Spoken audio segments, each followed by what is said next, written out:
The elf lays down his harp to kill the orc. That is the premise that we all love elves. Tolkien loved elves. They're taller, uh, they're strong, even they don't look strong, but they have like preternatural strength. They're very smart and they're really cool. And I mean cool like smoking cigarettes, whatever, hanging out at the arcade. I'm talking in the sense Mhm. that they just don't get rattled, and they like to tell stories. They like to walk in the woods. They like poetry. They like to sing. But heaven help the orc who stumbles across one, because the elf could be sitting there doing these what we look like kind of effeminate things, playing a lyre, singing to himself, writing poetry. Orc walks up, he puts the lyre down, picks up the sword, and kills him immediately.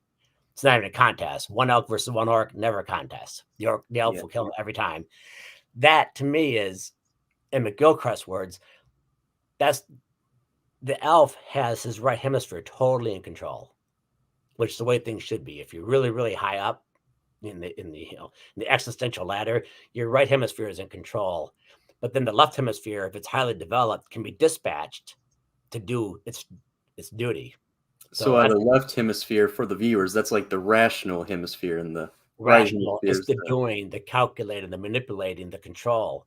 And as the emissary, the right hemisphere is the master. The left hemisphere does what the master tells it to do. And the left hemisphere hopefully is very good at it.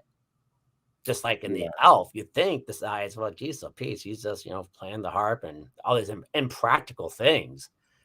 But you need something done, he can dispatch the left hemisphere in a heartbeat and get it done. And that's why I think we all like elves. Elves are just, they're in control with the right hemisphere, but they need to bring the left hemisphere in. They got that too.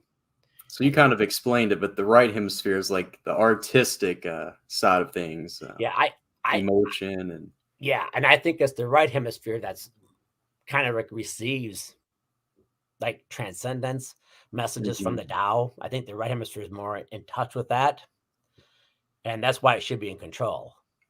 It appreciates things like the Tao, and the right hemisphere doesn't scoff at Eric Chesky when I say I can't define it. Okay, it doesn't scoff at Lao Tzu when it says it can't be defined. The right hemisphere says, I know what you mean. There's stuff out there we just can't explain.